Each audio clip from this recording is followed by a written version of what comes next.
What is going on, everybody? Welcome 32. This is our first round grade show here on Beyond the Tape. TJ Wingard here with you. Hope you guys enjoyed the first round of the NFL draft. I certainly did. Had a couple buddies over. Had a good time. Couple of firework moments, especially that first trade, man. That was a doozy. So really excited to break down my grades for all 32 first round picks. Love to hear your thoughts down below in the comment section. Who in your eyes went too high? Who in your eyes went too low? And what would you grade out some of the cornerstone maybe moments of the first round? Let's jump right into it. Cam Ward, first pick. I'll give it an A. This was the projected pick, and we kind of assumed this months ago. But the Tennessee Titans, everything they did this offseason, led you to believe they were going to go quarterback here. So not a real shocker. If there was anybody I was going to put my neck out on the line for at number one overall, Cam Ward was the guy. So it had to be an A for me. Then we get to Travis Hunter here at pick number 2. And by the way, first 7 picks in my final predicted mock, all the right players. The only thing I didn't predict was the Jags-Browns trade, which obviously would have been the coolest thing to predict, but didn't play out that way. But nevertheless, the only thing keeping this from an A is just the trade value, like how much it cost Jacksonville to move up 3 spots. Next year's first, and then pick 36 this year. I mean, that's a hefty price to pay.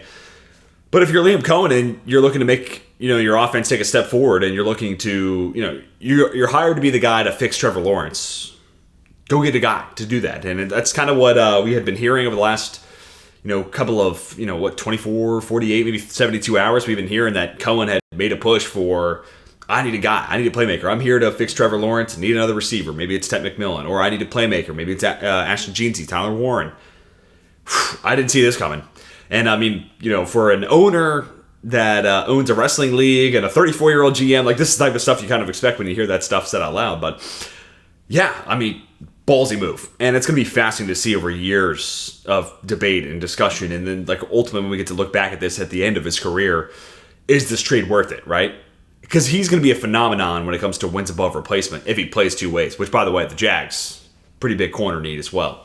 So what are you going to do here with Travis Hunter? You play him 2 ways. You moved up and you gave up a ton for a non-quarterback, but in regards to wins above replacement, it might work out. I'm going to go A- because he's the number 1 player on my board, and I kind of just love the gall of Gladstone and Liam Cohen going for it. But it's a costly move up. And you'll see what I give the Browns. I think the Browns won the trade. I do. But that's not to say the Jags didn't get an awesome football player and the number 1 player on my board. So, again, the only thing keeping this from an A is just it was a costly, and I mean costly, move up. But it's going to be fascinating to debate. Was it worthwhile? Always hard to part ways with a future first rounder or a first round pick in general. But Hunter's a freak player, man. So, we haven't seen somebody do it 2 ways like him. So, I understand taking the risk. Abdul Carter, then, I give an A. They still have Kayvon Thibodeau. They picked up his 5th-year option. After all, they do play in a division with the Philadelphia Eagles. They might just be content with carrying 3 of these guys into the season. That's totally fine. Carter, number 2 player on my board, blue chipper. It's a position where the Giants could get more production anyway. So, yeah, I can't really knock on this. And you compare where he is on the board versus Shedeur Sanders for me. Yeah, take Abdul Carter. He's definitely the better football player. So, yeah, can't knock this whatsoever. It's just going to be interesting to see. Does Thibodeau get moved on day 2? We'll see. I'm going to have a day 2 mock, so maybe I'll throw that in there. But for the time being, I think that trio is something that the Giants are going to be pretty happy to have. And they're going to try to do this the Eagles way. Rely on that pass rush. They did add to that secondary too, so maybe just that defense as a whole taking steps forward in the right direction. And then, hopefully Russell Wilson's enough to get you to 500. So, but they took a blue chipper, number 2 player on the board for me. So, can't hate it at all. Will Campbell comes in, and I'll give it a B. To me, he's a guard. It's first percentile wingspan, and I'm just not going to take a shot on that. I'm not going to take too big of a risk on that. But the New England Patriots and Mike Vrabel sound content and willing to give him a shot and let him fail at left tackle. And if that's your stance, I totally understand it. I just would take him I would take him as a guard. But that being said, guards are expensive too. So, on the other side of this pick comes with a failsafe, and if Campbell doesn't work at tackle, he's going to be a kick-ass guard for you. And guards are expensive too. So no matter what, this pick comes with a pretty high floor, and they could definitely use an upgrade at left guard. So it's not, and I don't know what the Patriots are supposed to do here. Trade back in a perfect world, but if no one wants to trade up for Shedeur Sanders, who doesn't get drafted in round 1, no one wants to come up this high for Jackson Dart, who ends up being QB2. I don't know if somebody's come up to 4 for that though. So what are you supposed to do? Draft Membu and flip him over to the left side? Maybe they didn't feel like he could do that. So they were just kind of stuck between a rock and a hard place. I understand where they're at. let Will Campbell fail at left tackle, and if he does, awesome. We have our left guard for the next 8 to 10 years, so it can't fail, but I do wonder about how high the ceiling is ultimately, because I do think Campbell is going to be a guard, but we'll see, and we'll see where time takes that take. Like I said, Mason Graham here, the Browns. I thought the Browns won that trade. They got a future first. They got pick 36 this year, so they get to pick twice in the first 4 picks of round 2 in a class where the distinguished strength of it is that 20 to 75, 25, 75 range. So good on them. They got an extra asset in that range. A first-round pick next year to where if they need a quarterback, which, given the current state of that quarterback room, they're probably looking to add a guy next year. They have some flexibility with 2 first-round picks to maneuver the board however they might need, depending on how good they are this year. So it's excellent process. And then they get a blue chipper for me, number 4 player on my board, Mason Graham, blue chipper, at a position of need. Slam dunk, home run process. And that's where, this is kind of this is the type of stuff that makes me think there's no way Andrew Berry was the one who paid $300 million guaranteed fully 3 first-round picks for Deshaun Watson. You can't tell me that was all Andrew Berry, or mostly Andrew Berry. That had to have been the Haslam's. It had to have been. Because then this is like the Andrew Berry that I've come to know and love. And this is a shrewd business right here. So love the process, love the accumulation of future assets, current assets, as we're now into Friday here at 12:11 as I'm recording this. But it's also a great football player, a blue chipper, one of the best players in this class at a position of need. And yeah, Carter would have been great at 2, but now we're getting an extra top 40 pick this year, first rounder next year, and just maybe a slightly downgraded player. Home run process there from Andrew Berry. Had to give out the A+. That was the only A+ I'll give out. Spoiler alert. As for GT of the Raiders, this was one of 8 player team pick number that I got exactly right. The exact player to the exact team to the exact same spot. So did pretty well for myself there. Not to pat myself too much in the back. It's only round 1. I did 4 rounds in that mock draft. Just in case you missed it. Maybe want to go check it out now. It's worthwhile in my eyes. But as for GT, I think that offensive line's in a pretty good state. You move Dylan Parham over to left guard. Alex Kappa steps in at right guard. That's a rock solid starting 5. And it sounds like, taking GT here sounds like a vote of confidence for DJ Glaze, who I thought was pretty solid last year. Not all worlds, but pretty solid. And if he's your weakest link with how he played, so be it. So yeah, I like this. And plus you have a quarterback in their mid-30s who is a play-action deep ball passer. You've got to be able to establish the run. So this fits Pete Carroll. They have a good offensive line to make good on the 6 overall pick being a running back. Not like the Steelers with Najee Harris years ago, or plenty of other examples you look at where you drafted the running back, but that didn't fix your run game woes. I think the Raiders are in a better position than those teams were.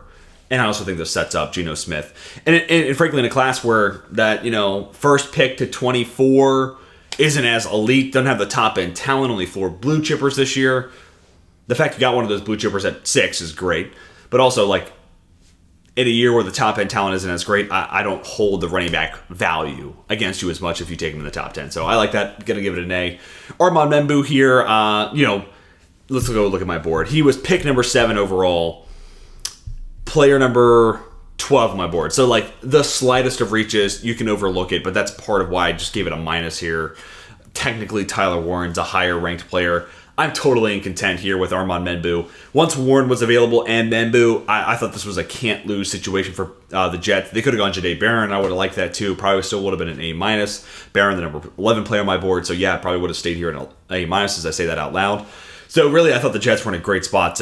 They can't lose as long as they don't take, no disrespect, as long as they don't take Shadur Sanders. I think they're in a great spot to add to that roster. Armand Membu, though, this to me is like a Penei Sewell, light for this offensive line with Aaron Glenn and Taylor Engstrad coming over. This solidifies that offensive line, that tackle tandem for years to come. And while Justin Fields is your starter, AVT, Membu on the right side, they're going to pave the way for Justin Fields. This is a slam dunk in a lot of ways, and this continues to lay the foundation. I know Joe Douglas doesn't have that job anymore, but former offensive lineman Joe Douglas, he's got to be smiling a little bit at the sight of this pick. And I think it was a great selection there. Warren, Barron, Membu, I don't think the Jets could have gone wrong with anybody that was really available to them right there. Then we get to the Carolina Panthers here. Number 7 player on my board, Tetairoa McMillan. They get him at 8. I don't think the Panthers were looking for... I don't really think the Panthers were keyed in too heavily on receiver unless it was T-Mac, They weren't looking for receivers. They were looking for the right receiver. And I think this is the number 1 X alpha receiver. And also, I think you could do some power slot stuff with McMillan, so I don't just say X to single him out, and he'll only do that ever. But this is the number one pass-catching option that, okay, now Xavier Legette is a compliment. Oh, he's the number 2. Okay, cool, that looks better. Jalen Coker then is the 3, and Adam Thielen doing some stuff in the slot, 3 and 4. All of a sudden, that looks a whole lot more appealing, too. And with Bryce Young, year 3, you want to give him this big, athletic, contested catch target who's good in the air, can contort his body, pretty big catch radius. The arms aren't as big as you maybe like, but still pretty wide radius. And again, the ball skills are totally there. So, and also, I think a competent enough route runner creates enough separation, good after the catch. And, this is Dave Canales after all, too. You got to think about, he had Mike Evans when he was in Tampa Bay. Like, you can't help but think, you can't help but think that he looks at this T-Mac film and he's not like, there's a little bit of that, in there. So, I think it makes a whole lot of sense. And ultimately, I'm kind of disappointed I didn't do this in more mocks. I only did this in a couple. So, really like the fit. I'll give the Panthers an A. All right. Pick number 9, I'll give the Saints B+. I think this was a rock-solid foundation-laying selection. You move Talise Fuwanga back to the right side. Trevor Penning, I just don't think it's going to work at tackle, so let's move him inside a guard. I'm assuming, of course, that's the plan. Kelvin Banks, 9 is not necessarily where I had him on my board, 21 on my board, but that's okay. Again, the slightest of reaches in that, area where there's not a whole lot of top-end talent, so really 5 to 24 can look kind of all the same to a lot of different people. It's the same group of names, just slightly reconfigured based on preference and position value and things like that. So, totally understand the fit. I think it's a home run fit in that offense. Totally get the position value need. Yeah, B+, rock solid selection there for the Saints. And it's good to see them eat their vegetables. And it's good to see them not trade up to do it either. So, but really excited to see what they do day 2. Is it Shedeur Sanders? Is it Tyler Shuck? Who's that quarterback? Do they go quarterback at all? And I'm really interested for day 2. Colston Loveland, tight end 1 off the board. Nobody saw that coming. At least not many. I did hear some chatter that, don't be surprised if this team or there's some teams that have Loveland at tight end 1. I understand. I just didn't think the Bears would necessarily be one of those teams. But on the other side, I could see where, hey, Cole Kmet plays in line. He's your blocker, so you can move Loveland around. Not that Loveland can't play in line. He definitely could. Add some weight and muscle to that mass into his frame. I think he can. But right now you get some extra freedom of using Loveland as an H-back, off the line of scrimmage, but also he could play in line. He could play some slot. You can really just keep moving him around. So I could totally see where Ben Johnson is like, oh yeah, this silky smooth route runner with a 6'6" body, yeah, sign me up for that. I can't help but wonder, like, Tyler Warren with all his trick plays, though, like, wouldn't that have been fun? But that's okay. Other than that, I did have Tyler Warren projected in my mock to the Chicago Bears, so I had the right position. They just had the tight end order flipped, and I would have gone Warren, obviously, just based off my own scouting and my own analysis, but I can't hate the Colston Loveland pick whatsoever, and I'm really excited to see how Ben Johnson, kind of figures out his role and where he fits in the mix on top of DJ Moore and Roma Dunze. San Francisco 49ers, I'll give him a B. Mykel Williams, I'm not the world's biggest Mykel fan. Shamar Stewart was more my like, hey, the production's not there, but that's the edge I'll take a shot on. Mykel, though, still a first-round player for me, 31 overall on my board. So I would have been comfortable taking him in the first round. And I totally get why, like, the 49ers, hey, you have this great defensive line coach and Chris Karusik. Let's go give them this multiple ball of clay. I totally understand it. Mykel has all the tools and traits, and the one game, the very last game he played in 2023, where he got to play stand-up outside rusher, he looked great. That's the best game. That's the game where you maybe look at and say, hey, kind of like C.J. Stroud against the Georgia defense, right? Like that college football playoff game, you're like, that. If that's your analysis, this guy's got to go. He's got to be the second quarterback off the board, right? If you look at that one game in 2023 at the end of the season for Mykel Williams, and that's enough to show you, hey, what this guy could be as a stand-up rusher, so be it. He's also totally a Robert Saleh, big body, physical, move him up and down the defensive line type of guy. So he totally fits in with their now returning defensive coordinator, Robert Saleh. So I'll give it a B. Good football player. I think if all the places Mykel Williams could have gone to hit his upper end of variance, like where his best trajectory could have been, San Francisco is one of them. So I like it for the players as much as I like it for the team. All right, next up, Tyler Booker. And spoiler alert, this is going to be the lowest grade I give out. And it's, Booker, I think, is a good player, but he was my interior offensive line 4, and he was player number 46 on my board. So this is, by my board, the biggest reach we'll have. And this is, he goes number 12 overall. And I just have questions. Like, one, I thought Schottenheimer, his dad, him, more zone blocking schemes. So, like, where does Booker fit in that? He's definitely more of a gap scheme guy, in my opinion. But also a left guard at Bama. So, is he flipping over to the right side? Is he playing left guard and Tyler Smith's playing left tackle? Terrence Steele moves inside the right guard and Tyler Guyton moves over to right tackle? Like, what's the reconfiguring? What's the reshuffling of this offensive line? Is it just Booker right guard? That sounds simpler. but I've only seen him at left guard. So I just wonder about all that. And I also wonder about the scheme fit. So good player, but technically where my board is versus where he went, it's the biggest reach, and I have some schematics question marks. So I don't want to hate a pick ever too much because I always want to believe in these players. And it's not like anybody, it's not like a Cole Strange out of left field, like, holy cow, how'd this guy go this high? Nothing like that. So I'm not going to bash the pick too much. So I'll go C+, but I just, of all the 32 picks that we saw tonight, this is the one I have the least amount of confidence in saying, hey, this guy's going to become a Pro Bowler one day. Or, sorry, this guy's going to become an All-Pro one day. Like Pro Bowl is kind of, it's kind of a wishy-washy thing. Don't really take any account of that award, but this is the one I feel the least confident saying, this is an All-Pro player in the making, so because of that, I have to give it its lowest grade. Kenneth Grant to the Dolphins. This was a little surprising. Goes 13. Was still a top 32 player for me, and I totally understand the love affair for Grant and number 29 overall on my board. So, slight reach, but I totally understand. Again, in that jumbled mix where you could kind of reconfigure guys all the same names. But really good athlete and definitely the run stopper this team needed. Right there in the middle, especially with Calais Campbell gone. It's kind of Zach Sealer and not much else. So I totally understand. Position of need. I'm still left wondering what that corner room looks like, but there is a lot of players still available. Will Johnson, Trey Amos going into day 2. So we'll see what they decide to do to overhaul that secondary. But I totally understand this. Good athletic player. A little bit of a reach, but I'll give it a B. I think it's just a rock-solid pick, and I understand the Dolphins' thinking here. So solid selection. Tyler Warren falls right into the laps of the Indianapolis Colts. I think this is their dream scenario in a lot of ways. Like, just as much as clearly the Bears had Loveland as tight end 1 over Warren, I feel pretty confident in saying that the Colts had Warren as tight end 1. I feel like pretty confident in saying that. Feels like the best scheme fit, at least in my opinion. So I give it an A. They didn't have to move up, and they get their guy. And now that offense is like 4 receivers deep, Tyler Warren, Jonathan Taylor, like no excuses for Anthony Richardson and Daniel Jones. So go get the job done. So yeah, love the selection, love the value there for a top 6 player on my board, and Tyler Warren. Jalen Walker, another one of these examples. Number 5 player on my board. He falls to 15. He's a perfect scheme fit for Raheem Morris in that defense. So yeah, had to be an A here. Scheme fit, pick value. Yes. Low moving cost, everything here. It checks all my boxes here for an A pick. And this was not the last pick from the Falcons. Now I'm really interested to see what that defense looks like for Raheem Morris, specifically that front 7. Walter Nolan, number 15 player on my board, goes number 16 to the Arizona Cardinals. 3-tech. I thought their number 1 need that they could address in the first round, specifically because of the group available in this year's class. So home run fit, home run value, and I love the player. So yeah, absolutely sign me up. This is an A through and through. And I'd love to see them go get a nose tackle later on. I know they brought in Dalvin Tomlinson, but get another guy in that mix. Keep adding that defensive line, specifically at like the 1-tech, 0-tech. Sign me up for that. So yeah, love the player. Walter Nolan, like I said, number 15 player on my board. So love what the Cardinals are doing here. And this is, again, like one of the better landing spots, I think, for the player, just as much as the team.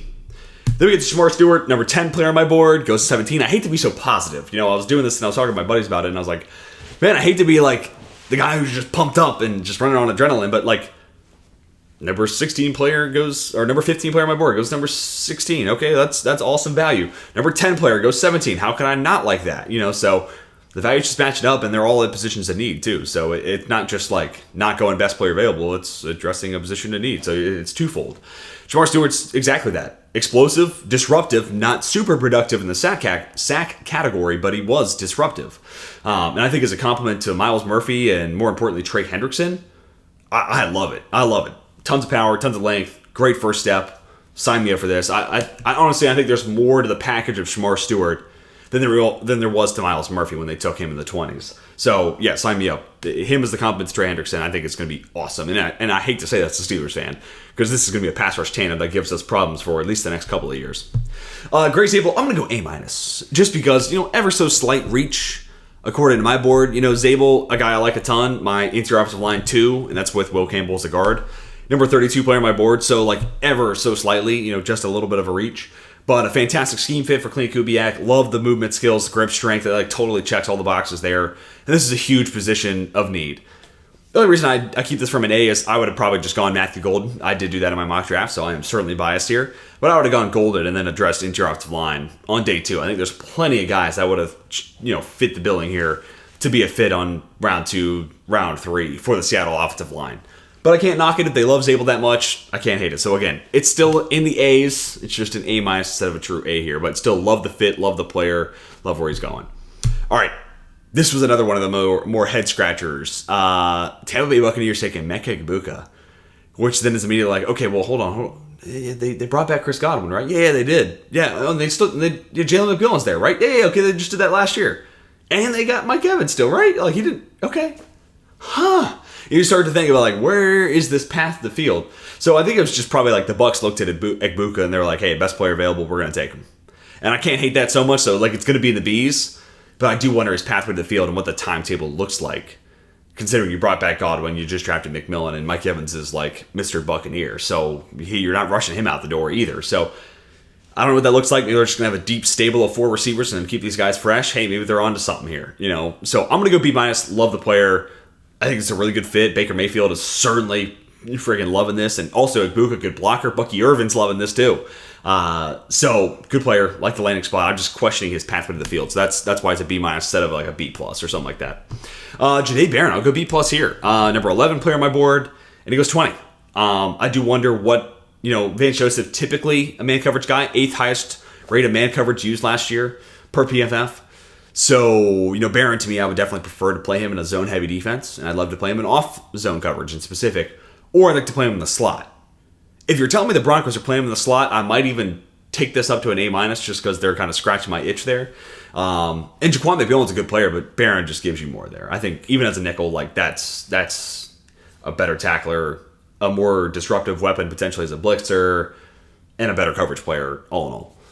But if you're telling me he's playing on the outside and he's going to beat out Riley Moss for that job, I'm like, okay, what are we doing schematically? Because I'm not entirely sure about the fit there. So kind of split the difference. So if you're telling me he's playing outside man coverage corner, like I'll go B. He did it this last year at Texas, a lot of zone in that, but did have some good man coverage reps and he played on the outside. Okay, so I'll give you a B for that.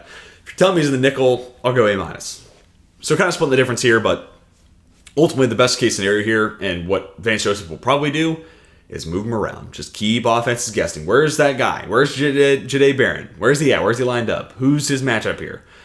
And the longer you make a quarterback and an offense think about that, the less time they have to think about a lot of other things. So I can totally understand it from there. So I just need to hear a little bit more about Jahdae Barron and how they plan on using him. Derek Harmon, I kind of had told myself that this was going to happen. And, it's funny, as a Steelers fan, obviously, I had said multiple times in videos, I just see more good than great. And every time I said that, I was like, he's going to be a Steeler. Just because you say that, he's going to be a Steeler. I don't know how I know this stuff, but it just ends up happening every time. But I do think this is a great Cam Hayward replacement. Like, there's a lot to Derek Harmon's game where you could see the passing of that torch pretty cleanly from Hayward to Harmon. And even for the time being, like Larry Ogunjobi now in Buffalo, that's a great 3-headed front there on the inside, rotating in Harmon, Benton, and Cam Hayward. So good football player, rock solid against the run, really nice pass rusher. So again, just kind of in the mid-30s, comfortable taking him late 1, would love to get him early 2. But, Pittsburgh takes him at 20. But I totally get where they're coming from schematically. Really, this was like this was, to me, the last spot where, like, if Shedeur Sanders didn't go here, he's not going round 1. So that was really the more important and more telling thing. And I also do wonder if that no announcement from Aaron Rodgers, which I'm shocked. That might be one of the biggest surprises I have from tonight. Nothing from Aaron Rodgers. I'm on the floor. But maybe they do have some assurances behind, closed doors that, hey, Rodgers is going to play a year. He'll do it in Pittsburgh. He's just not ready to announce it yet. Maybe not. Because if not, they're taking a hell of a risk passing on the quarterback there at 21. So we'll see. But I do like the player, just not the sexiest, most valuable thing. And here we go. Amari Hampton, the Chargers. I had to hit up Alex Katzen, who I talked to at the Senior Bowl, and this was like the guy I told him about. I was like, oh my God, what do I have to do? Who do I have to talk to make Amari Hampton a Charger? And I said that a ton in a lot of the mock drafts, a lot of even the Team Fits video we did with Matt Waldman just a couple days ago. Talked about Amari Hampton to the Chargers. This is a Greg Roman, downhill runner, brute force, physical type of back that he would love. But he's also, day one, their best pass protector. Between him, Najee, and Kamani Vidal, he is their best third down guy, both as a pass catcher, but more specifically as a pass blocker. That's something Matt and I differ on a little bit. I think he's a pretty good pass protector. I can see where Matt's got some critiques for him. But I think that can be done pretty quickly. I'll have to say, this fit made too much sense. And Najee Harris is on a 1-year deal, so I'm kind of disappointed in myself for stopping mocking it when it made all the sense in the world to continue to mock it. So I'm more hating it myself, but I got to give the Chargers an A here. This is just a home run fit. This is the running back of the future for that team. Absolutely love it. And this is a guy who's going to keep Justin Herbert clean on third downs where that linebacker comes screaming up the middle. Hampton's more than willing to step into the face of that. So I absolutely love it. Another A here. Matthew Golden. Dude, and I wish I had tweeted it. I wish I had talked about it. I didn't know they were having their team president, I guess, or their team CEO up there. Matthew Murphy, is that right? Murph, man, I was talking to my buddies and I was like, do you think he said something like, first time since 2002? And lo and behold, the man literally says, first time since 2002, the Green Bay Packers select a wide receiver. This has got to be an A. I would have been intrigued by Will Campbell here, either the edge rushers. There's a lot of intriguing fits here for Green Bay. Josh Simmons, but this was the receiver to go with. And again, this is one that I had done in a couple of mocks and even made fun of myself for doing because, we know Green Bay won't do it. I kind of wish I had stuck with it, obviously, because that's what ended up happening. But this is a home run fit. This guy who's great in the air, has very natural ability to go and contort his body and make those tough grabs in contested catch situations. That is the complete antithesis of Christian Watson. This is the exact, but 4.29 speed. But he has 4.29 speed. So he can be your field stretcher. He's also a way better route runner than him or Dontavian Wicks. And Wicks can get open, but Golden's a better route runner than Wicks. 4.29 speed. Just as good, if not better, route runner than Wicks. And way more reliable with his hands. And going up and making a grab against contact. Or drawing a flag against that contact. That is just something Christian Watson has still never gained the skill set of doing. Fighting through contact. If I don't get the catch, can we get a flag? Can we move the ball to the spot of the foul? So, yeah, this is a homer. Take all the volume from Christian Watson and Dontavian Wicks and just force feed it to Matthew Golden. He can also play X for you. But I think you just let Romeo Doubs do that. Golden is your Z. Reed is your slot gadget guy. Yes. And I know Josh Jacobs somewhere is taking the victory lap as they now have a wide receiver 1 in Green Bay. Then we get to Donovan Jackson. I'm going to go B+. He's like player number 45 on my board, 46 maybe. So, like a little bit of a reach. That 25 to 75 range is kind of tough. Again, same group of names, just kind of reconfigured ever so slightly for a lot of people. But this was one that my best friend over here, JT, Vikings fan, who do you think we're going to take? I think it's going to be Donovan Jackson. Thought it was going to be on a trade back because they only have 4 picks. Missed on that part. But I do think Donovan Jackson was just the scheme fit. He's also my interior offensive line 3. So, he's the 4th one off the board, but my 3rd. So I think, they got really good value there. Just from like player position value. But also like his ability to play left tackle in a pinch after the Darisaw injury I think that was telling too. But also more of a zone scheme guy. So like I never thought Booker would really be in play for them at 24. So yeah, really like the player, solid fit, solid value all in all. I'm actually a little surprised if you count Campbell as a guard, which I don't think the Patriots do, but I do. 4 interior offensive linemen in the first round. That's a little more than normal. And even if you don't count Campbell, 3. Not often you see 3. So kind of interesting from that standpoint. But this completes that offensive line. If Darisaul's healthy, sign me up for Darisaul, Jackson, Kelly, Fries, and then Brian O'Neill. That's one of the best offensive lines in football. So yeah, absolutely, please sign me up. And that's the way to take care of your second-year quarterback in J.J. McCarthy. Speaking of quarterbacks, Jackson Dart. The Giants make the move, man. A 3rd this year and a 3rd next year. Let's go get their developmental quarterback of the future. Russell Wilson, Brian Daboll's already said, is the starter. And if in a perfect world, you would like to keep it that way. I think Jackson Dart's going to need at least a year. But if you're telling me he's getting a year with one of the best, in my opinion, one of the best offensive minds in the game, Brian Daboll, and he gets to learn from, I don't think Russell Wilson's like all world. I think too high defenses shut him down pretty easily. That as a Steelers fan, I can say that pretty confidently. Too high defenses are the kryptonite of Russell Wilson. And Jameis Winston's a character, but, I don't know fully about that mentor-mentee relationship, but at the same time, Russ does have a Super Bowl. And Jameis Winston was the number 1 overall pick, so they got something to teach Jackson Dart. So there is some value and something to be, traded off here. But yeah, I love this. I just hope the Giants can sit him for a year. I'm a little surprised he's QB2. Sanders is my QB2. Dart my QB4. But I get it. And my main concern with Dart is that translation from the Lane Kiffin offense to the next level. Can he find a place to sit for a year? If the Giants could do it, this could pay off big time. And honestly, it wasn't too expensive a trade-up. A 3rd this year and a 3rd next year. They have another 3rd-round pick at 65, so they're okay. I don't hate it whatsoever. And if you're the Rams, if you're the who traded out of this pick? I'm trying to remember. The Texans. I had heard that they were trying to trade with Seattle to get Emeka Egbuka, and once Seattle took Zabel, then the Bucs take Egbuka. At that point, the Texans were like, "Yeah, we're okay, we're good." Maybe it's Jack Bech tomorrow or something like that at pick 34. But Yeah, and that's the other thing that the Giants gave up. Obviously, their second round pick in those 2/3. So maybe Houston goes the best route at 34. But yeah, if you're Houston and you're saying, hey, you know what, our guy was already taken, so we're going to pass. Pretty inexpensive move up for the Giants to take advantage of that opportunity and to jump the Rams, because I really do think the Rams would have made that pick as Jackson Dart. If the Giants do that, which then leads us to the Rams trading out, because I think they would have said, hey, we're going to take Dart.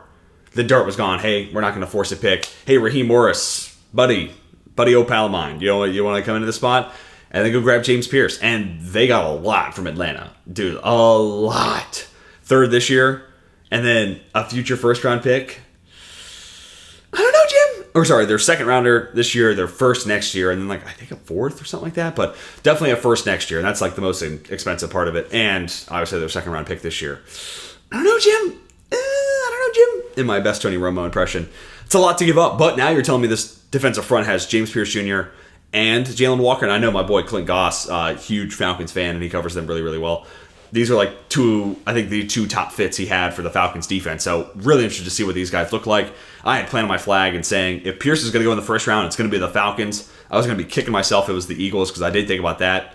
Eagles would have made sense, but I thought the Falcons, Raheem Morris dropping his guys into coverage, and he wants people to rush off the edge. He wants to have that flexibility and versatility. To me, James Pierce Jr. was the guy for that, considering Tennessee did the exact same thing with him. So, yeah, makes a ton of sense. It's just a costly move up. And that's the only reason it's not higher. Love the scheme fit. Again, this is one that I thought it made a lot of sense why Pierce Jr., Raheem Morris, that was a natural connection. But, man, I just don't love giving up a future first-round pick. So, honestly, it could be even lower than a B. But I do love the player-to-team and scheme landing spot. Malachi Starks, the Ravens, is another one of those player-team pick positions that I nailed. So, I'll pat myself on the back there. But yeah, you play him at free safety. You can play him at free, strong, or the nickel, and you get a great football player there. But I think you play him at free safety. Marcus Williams was too much of a headache there to where they had to move Kyle Hamilton in that role, and that forced Marlon Humphrey into the slot, and that left Brandon Stevens kind of in a tough spot on the outside. Well, how do you alleviate that? You could take a corner, or you take Malachi Starks, move Hamilton back in the nickel, Marlon Humphrey back out wide with Nate Wiggins.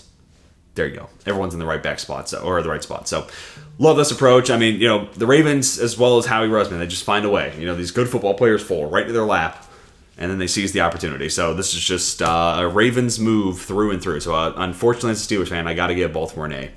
Tyleik Williams. Wasn't entirely sure we'd see him round one, but yeah, good football player. Makes me wonder a little bit about TJ Reader, but he did miss a lot of last year, too. So, this might just be hey, DJ Reader, one more year on the deal. We're looking to replace him long term, but also no guarantee he's healthy anyways. So, two gapping, high level run defender, absolutely love it there. It feels like a kneecap biter too. Going to be interesting to see him and Aiden Hutchinson on the same offensive line. Michigan, Ohio State. Sorry, had to get that joke out there.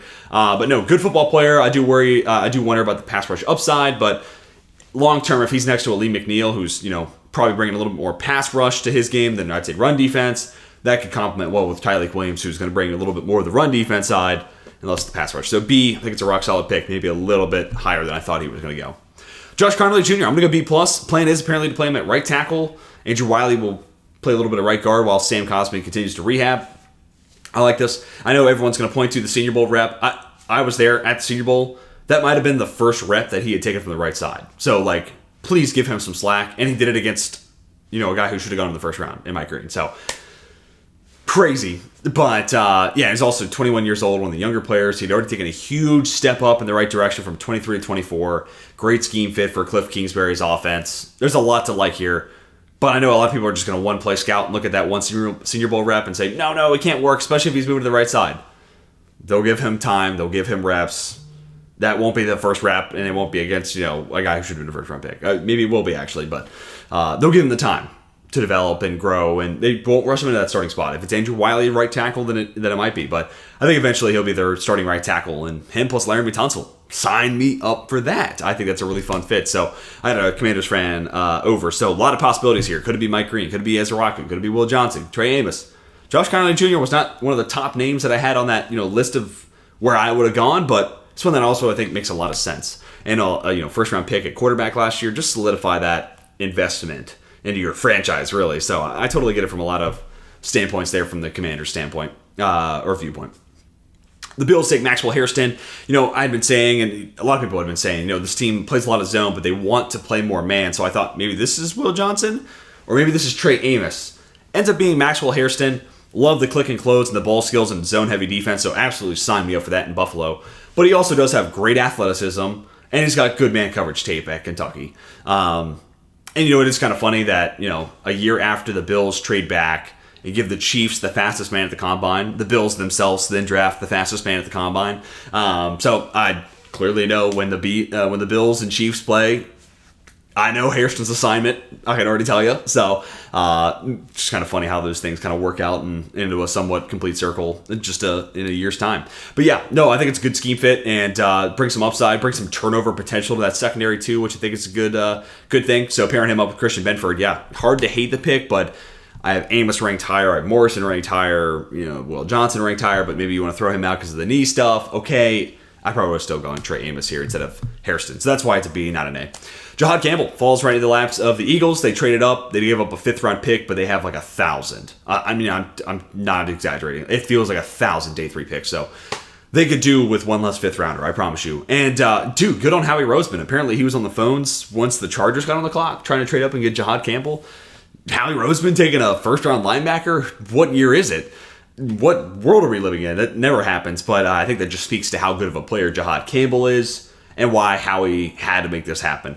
And now, really interesting linebacker room. Zach Bond coming off of, Defensive Player of the Year candidate season. Nakobe Dean, really fun player when he's healthy. And then Jahad Campbell in that mix.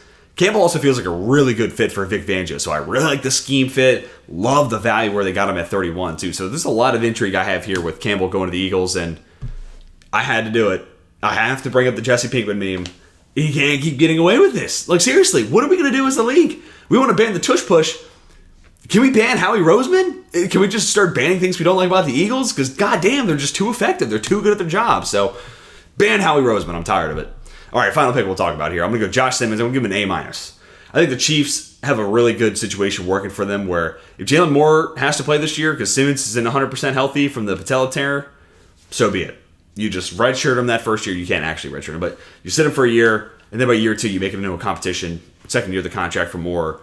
Second year as a player for Simmons at the NFL level. Go out there and compete. You also have the Jawan Taylor contract in a year's time. What do you want to do with that? So maybe Jalen Moore moves over there. Maybe Simmons moves over there if Moore plays at a high level for you. So a lot of different possibilities here, but just a good football player and one that his high end and honestly his tape this year is so good that you can't let him out of the first round too. So, and I had heard that the Chiefs really like Josh Simmons, so wasn't shocked whatsoever with that. Once he was available, I was like, yeah, Connerly's already gone too. Yeah, this is going to be Simmons. I was pretty confident that was going to be the pick once we got to that point in the draft. So, clear position of need. Love the upside here, and especially we've seen the correlation of left tackle play and what happens to Patrick Mahomes and that offense as a whole. Let's have some good left tackle play, say we. So, yeah, I love the emphasis there from the Chiefs. And Jalen Moore's it's a Band-Aid. 2 years, $50 million.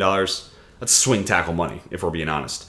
So that was a Band-Aid fix. If Simmons gets back to 100%, don't be surprised if he ends up taking over that job. Because if he's as good as the 5 games we got this year, holy cow.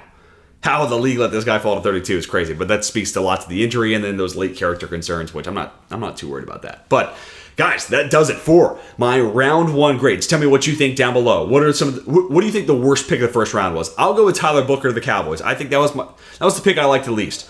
What in your eyes was the worst pick of the first round? Overall, I think a lot of teams did well for themselves, addressed positions in need, but also did it in a BPA way, at least according to my board. So, love to hear your thoughts on who won the night. I'll say the Cleveland Browns, maybe who the biggest loser of the night was. I'll say Dallas Cowboys taking Tyler Booker. Let me hear your thoughts in the comment section or in a reply back to this post on X. Or if you want to tell me in a DM on X, feel free to message me at TJ Wingert. My last name is spelled Wengert. Thank you all so much for tuning in for day 1 coverage. These are my day 1 grades. Share with your friends. We'll be coming back later today with a day 2 mock draft. So I will have predictions for who goes round 2 and round 3 today. So definitely stick around to the 32 Beat Writers channel. We'll have more draft content coming for you. And then we'll have overall draft grades at the end of the weekend. So don't go anywhere. Plenty more draft content coming your way. But until next time, my name is Tej, and we are signing off.